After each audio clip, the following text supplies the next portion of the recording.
Pantry, and today I'm super excited. My neighbor called and said, hey, Scott just got a 5.5 pound spring Chinook. Would you care to have it? And I said, yes, please. So this is a beautiful, beautiful fish. Just caught a little while ago down here on the Columbia River. So these are fish that they've planted, I think. That's how it works. So the fish checkers come by every once in a while and they check, ask how many you've caught, you know, if you've caught anything, and they make sure that they're not wild. If it's a wild salmon, you've got to let it go. So the ones that are tagged from the hatchery, they tag them on their snout, so they cut the snout off so they can do a count. Anyway, it's a beautiful fish, and I'm like, oh, I couldn't eat all that, and there's so little room in the freezer, and I'm afraid it would get lost. So I'm gonna can salmon. I'm gonna can spring Chinook, and it's gonna be delicious. So I'm gonna do a prep a day, can a day, and you guys all know I like to do that. I'm gonna cut it up into pieces, and it's going to go right here. You don't have to bone this, fillet this. He goes, it's not filleted or anything. So he cleaned it, but I went ahead and scaled it because I'll leave the skin on. The skin has a lot of nutrients, and the bones all cook down in the pressure canning process. So I've got a couple of little things that I'm gonna do to flavor the salmon as well as keep some of it plain. I have not decided whether I'm gonna do pint jars because that's a lot of fish. I think I'm gonna do the squatty half pints because it's perfect size, whether I do tuna like that or salmon. If I want to have a salmon salad instead of tuna salad, it's easy to pop that open and be able to eat it in a day. So that's what I'm going to do. I'm going to bring you in close. I'm going to cut this up and get it ready for canning tomorrow. I'm so excited. If it wasn't so late in the day, I would do it today, but it's 100 minutes that you'll be canning. I'm going to be using 4 jars lids. Yes, I am, because they are the best. And I priced lids today at the least expensive place I can get them. And they were $5 a dozen, almost $5, just under $5 a dozen. That's ridiculous. So if you're in the need of lids, you can buy these in bulk. These come in 100, there's 100 lids in here. I'll go check the prices for you, but there's a link right down below for 4 jars. Go over there and price that out and see if that makes sense to you. Canning season is upon us. Whether you're canning this kind of stuff or your garden is going bonkers because of all the wet weather and the sunshine or whatever you've got going on, you're going to be canning. So stock up on your jar lids now, because if there's ever a shortage again, you want to be prepared for it. I always want to have at least a year's worth of lids in my storage bin from now on. I will never be caught without lids again, ever. Between Tattlers and 4 jars, yeah, I'm going to make a nice big order, and I might be doing a giveaway coming up for 4 jars. So guys, stick around for that. Okay, I'm going to cut up this salmon. I'm using my Rada knife. This is my slicing knife, and I already sharpened it with the Rada sharpener, which is like the best sharpener on the planet. It gets everything super sharp. And like I said, I'm just going to cut it up into small chunks. I'm going to make sure I have enough jars. We're probably going to have about 5 pounds, which would equate 5 1-pint jars or 10 of the squatty pints. I'm going to hope I have enough of the squatty pints. If I do, then, hey, we've got a canner load. Okay. And I can use my small canner because I can stack those jars in the little 10.1 canner, and yes. Everybody's going to ask, though, doesn't it make your canners smell like fish? No, not if you keep that temperature regulated properly. It vents very, very little, and it does not give you a problem with that. So vent properly, keep your temperature as steady as you can. And that's what I meant in the first place. Steady as you can, as low as you can, to keep the on the jiggler, and the weight and your weight and your pounds of pressure stay really steady. You won't have any of that. You might smell it a little bit at first, but I just wash it out with vinegar, and I store my canner. Generally, after I've canned fish of some sort, I will store it with newspaper in there, and but I wash it out with vinegar and Dawn dish soap, and I've never had an issue. Okay, on to the prepping. We're gonna get prepping.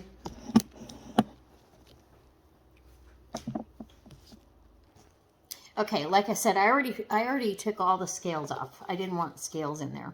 So I'm going to come in here and get underneath this front fin. Ooh, that knife is sharp. I'm telling you, those Rada knives are amazing.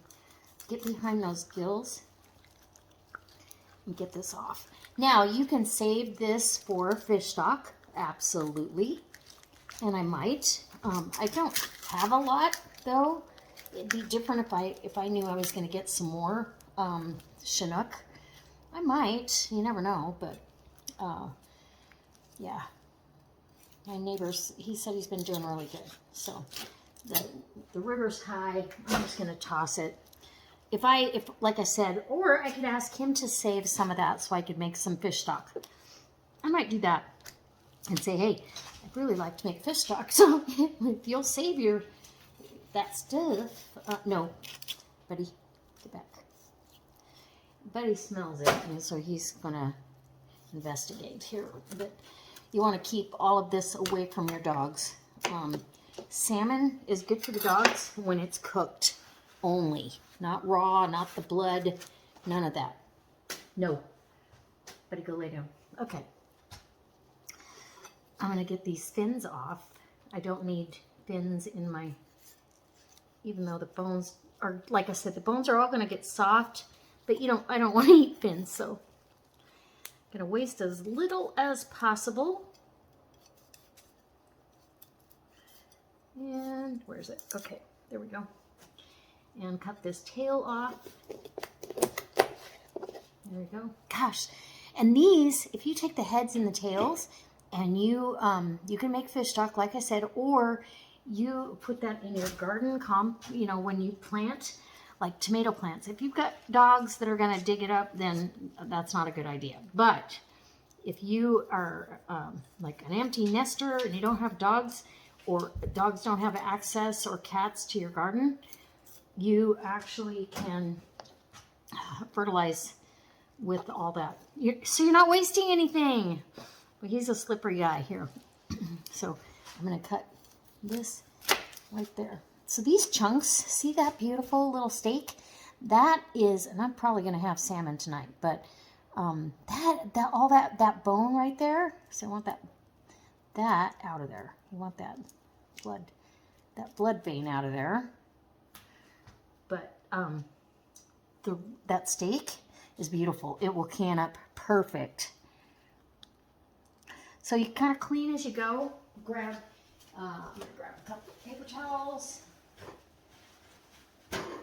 I go through a lot of paper towels. I know it sounds wasteful, but it's not. Yeah, look how gorgeous that is. Oh my gosh. Okay. And I could fillet this, but there's no reason to do that. And these will fit right down in the jar just like that. And canned salmon is so good. So I think I'm going to cut this into smaller chunks though. Just because I really feel like I want to have small chunks. You'll find that you're going to have to piece some things out. Right? And then in my storage container here, this is going to go just like that. All right? And here we go. Okay, let's keep working on this guy. And, oh yeah, I'm just going to cut some steaks up. And you can, now I can do it this way. I could just take this whole side off and not worry about doing the steaks. But cut through the bone there. And look at, I've got this gorgeous, gorgeous, beautiful steak. And that might be my dinner, my friends. I'm just saying, you might have to have that. I do feel a little piece of that fin. I don't need that on there. All right. I'm going to keep working, and I'll tell you how much I got when I get it all cut up. Okay, so I got just under 3 quarts of chunked salmon. Beautiful Chinook, spring Chinook. There is no, you don't smell anything. It's so fresh and delicious. I cannot wait. So I'm going to seal this jar up, or this container up, and we will be ready to jar that up. And I'll get my jars and my canner all prepped and ready to go for tomorrow. I am excited. Okay, guys, we'll see you tomorrow. You know what? I'm going to jar it up, and then I'll have it for salmon patties or salmon salad, much like tuna salad or salmon casserole, which is amazing. So if you'd like to see some of the canned salmon recipes that I have, go ahead and leave me a comment down below. But I've got my jars. These are squatty half pints. So they're wide mouth, but they're half pint. They're perfect for tuna and salmon. And I need to get some more of them because I'm hoping to get more tuna this year and possibly some more salmon. So I'm going to be using 4 jars lids, and 4 jars. This is a box of 100 lids. These are wide mouth for these jars. I also brought out one little 4-ounce jar, and I might do this as a filler in between the way they fit in my 10.1 pressure canner. This is an All-American. It's the smallest one All-American makes, but it is so handy because I can do small batch canning. I don't have the big heavy canner and feel like I should be filling up the whole thing. You don't always have enough product to fill it, and maybe I don't. I enjoy the process of canning, so I'd rather do canning more often. Does that make sense? I mean, if I was in a panic or I had a big family that I was going to be feeding, it's just Whitney and JD and I. So for now, and so there's that. So I'm going to go ahead. I've cut this salmon all up. I did scale the fish. My neighbor had cleaned it, and I just washed it all up and scaled it really good so I can use the skin. You leave the skin and the bones in. There is nothing wrong with that. It's all going to break apart. And look how gorgeous. It makes me hungry, actually. So I'm gonna get all these jars put together. You can cut the salmon into like salmon like steaks and fit them in the jar. I cut them into steaks and then I cut them into cubes because I want to be able to puzzle fit this. You're still going to need an inch of headspace in your jar, and then these are going to run in that canner for 100 minutes. I've got my canner up to warm, not hot. In fact, yeah, it's just warm. It's going to come up slowly, which is going to help from siphoning, all that stuff. This is cold fish going into cold jars, cold canner. I've got my lids all stacked up here. They're washed and ready to go. And my rings, and I choose my ickiest rings because I do have vinegar in the water, which I always put a little bit, like a tablespoon or 2. But on this one, I did just a teeny more because it'll also cut the oil from the fish, okay? So then your canner doesn't smell funky. If you don't let it, if you try to control that siphoning, you'll have less smell in the house and less smell in your canner. It's a beautiful afternoon. I will open all the windows, and to me, I've never had it smell at my house. You know, I can smell it a little bit, and then I wash my canner, and I'm fine. All right. So here we go. You want to come on in? Come on in. Have a seat and let's do this. It's so much fun. Okay, so here we go.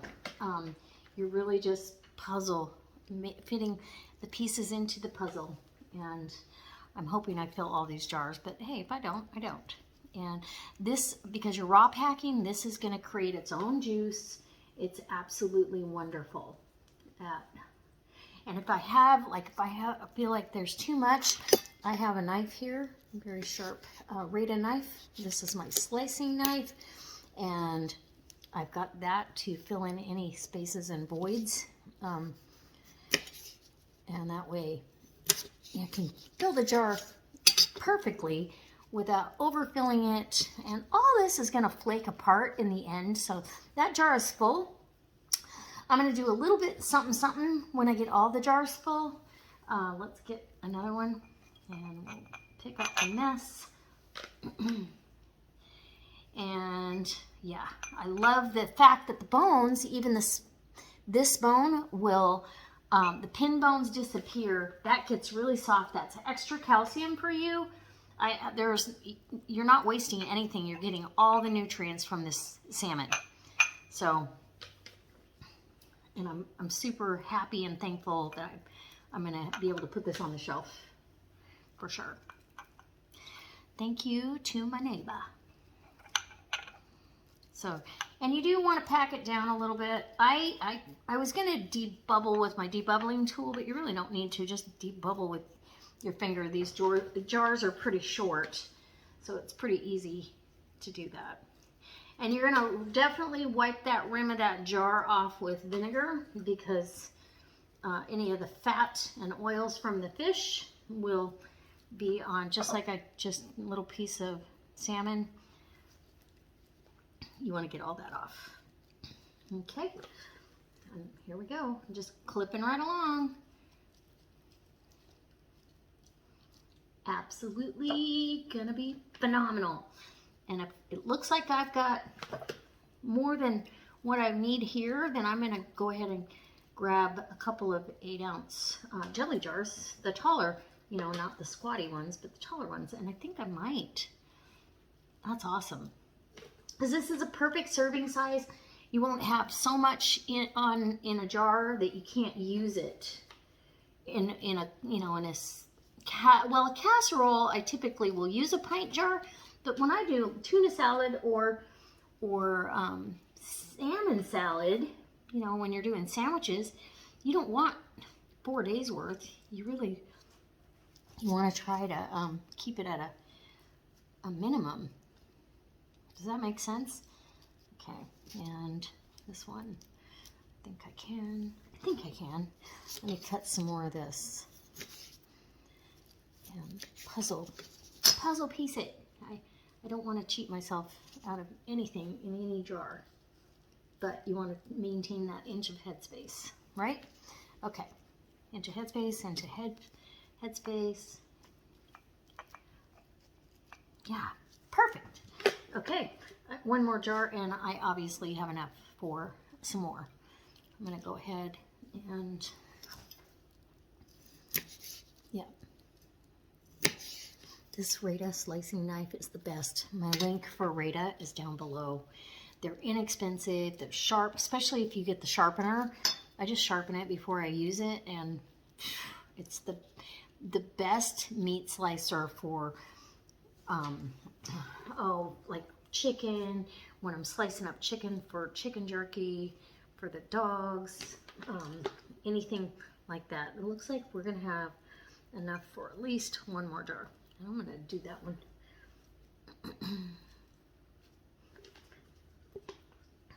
Okay, cut a piece. Make sure you've got your inch of headspace. If it looks like it's going to be weird, then you can always change that, right? So it's nice that I didn't have to fillet this fish first and do this. I just get it right in the, you know, in the canning jar. And raw packing is the easiest, obviously. So this little jar is going to be my taste tester for you guys. I'm going to do a post-canning chat so I can let you know how this all went. Did they all seal? How did everything go in the canning session? And then that'll be my taste testing. So, perfect.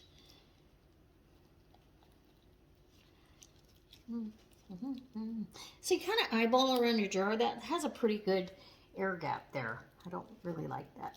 So I'm going to rotate that salmon around a little bit. Much better. But still getting that 1 inch of headspace. In fact, that piece is going to come out and go on top. There, much better. And I think I have enough for a little slice of roux right there. Yeah. Anyway, that's how I'm doing this. Just a puzzle fitting everything into place. So we have that 1 inch of headspace, but the jar is full You know, we're not scrimping or losing space. And then I'm going to add a couple of different things. I feel like I want to add flavor to my jars, if that makes sense. Okay, I need one more jar and I'll be right back. Okay, so I've got all the jars filled, and look, I've got 1, 2, 3, 4, 5, 6, 7, 8, 9, 10, 11 half pints and one little 4 ounce. I love it. That's 11. Well, actually, this is enough. Half pint is enough to make 3 sandwiches. Okay, so I'm putting that, actually dribbled over, a couple drops of liquid smoke in these guys because I loved smoked salmon. But when you smoke it, it changes the texture of the meat, and you do have to do it for a little bit longer in the pressure canner, and I don't want to have to do that. I don't want to have to worry about that, and 100 minutes is a lot. And it doesn't matter what size. If you do pint jars or half pints, it's the same amount of time. Whoopsie. So that one got plenty. So a little bit of liquid smoke. Whoopsie. That one, we don't do it over top of that one again. And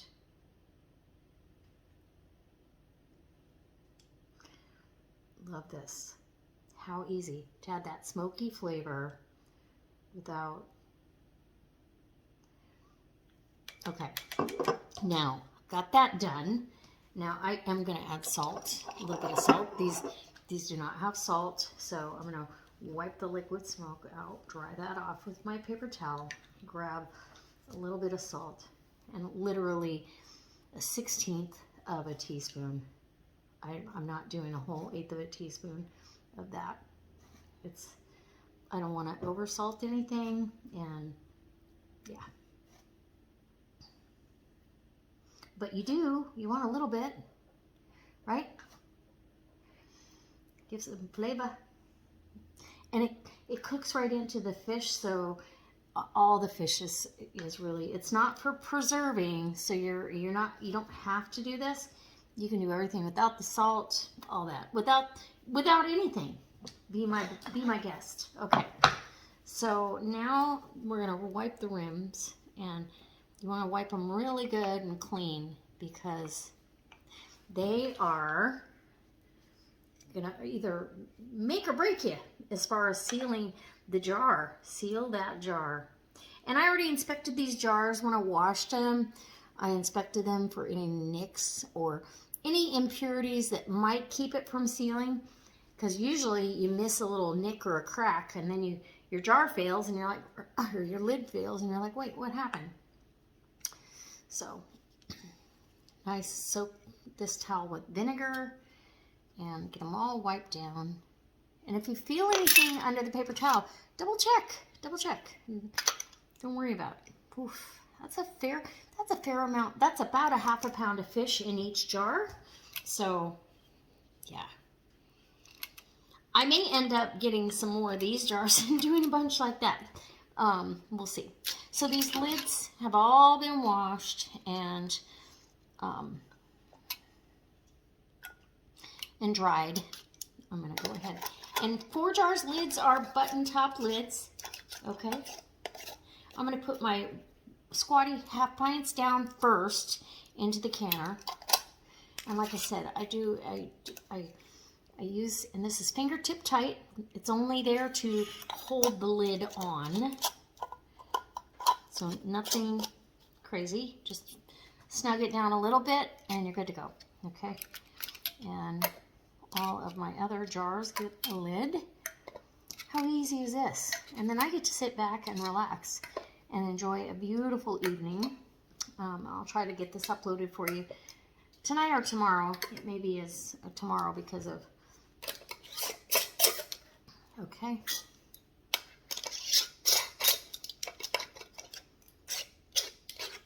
And the 4 jars lids have a really nice deep lip on them, and the sealant is thick. You can visibly and feel the difference when you are comparing them to the everyday. And the lids in the stores, they're back, but man, they're expensive. So I urge you, because canning season is here. I mean, canning season's all year round. I urge you to stock up just in case we do have a shortage again. Okay, this lid is spinning, so I'm not sure what's up with that. Let's get a new one, snug down.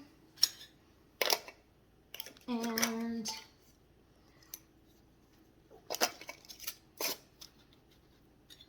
yeah. Okay, I'm gonna get these guys in the canner. I'm double stacking my little canner, so I'll show you how I do that.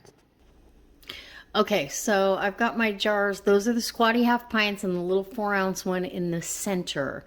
Now I could repeat that stack, but mine's gonna be a little bit different. So what I use, I don't have a second canning rack for this, and I need to order one, but I just took a pie plate and cut it, you know, a aluminum pie plate, and then I can double stack. Does that make sense? Sorry if I'm moving too much. We're gonna get these guys in here, and yes, hold on, I'm gonna get you back.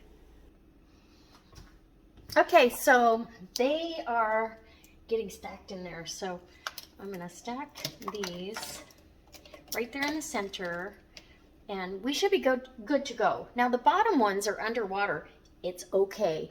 You just need enough space between, and it takes 3 inches of water in this, and it's going for 100 minutes. You need enough space in the canner to create that steam that causes that pressure.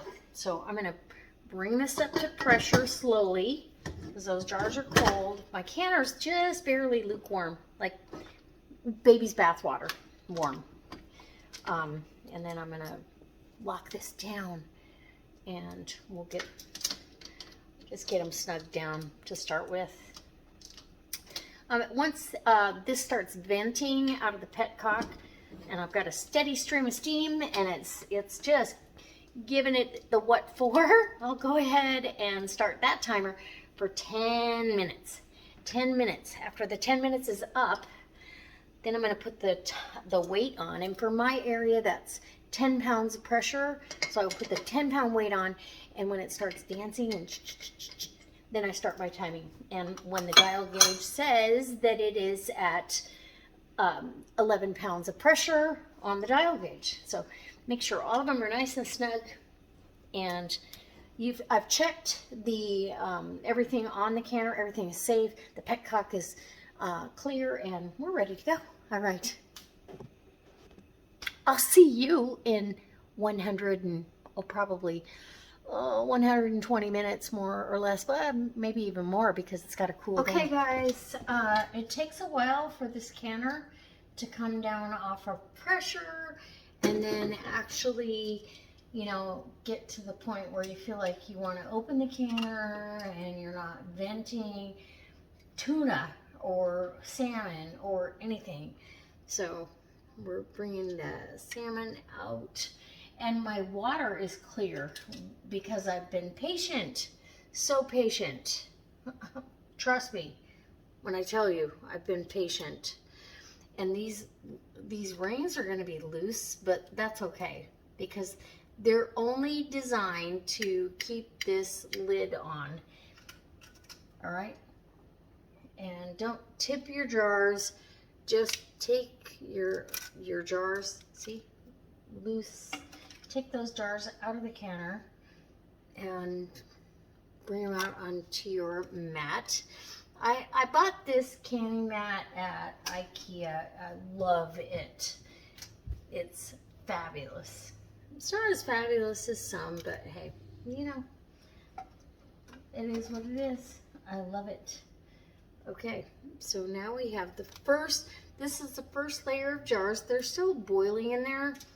My little makeshift. I'm gonna get that out. My makeshift divider. I'm gonna get that out. And if you open your canner too soon, or yeah, my water is totally clear. I love it. It's so nice. It's clear, and we have salmon that we're just gonna enjoy on the shelf. Look at this. Yeah. I can touch these jars. That's how long I've let them. Just, you know, do your own thing. Do your do. I don't want this to vent anything out. And I don't want my house to smell like fish or anything. So here we go. Okay, so I'm going to get all these jars out, 11 of them, and plus the little one, and we'll bring you back for a taste test tomorrow, or yeah, probably tomorrow. The next video will be a taste test because we have, look, 1, 2, 3, 4, 5, 6, 7, 8, 9, 10, 11 half pints, and then this little 4-ounce. Oh, amazing. They're still boiling in the jars, but my house does not smell like salmon. It's phenomenal.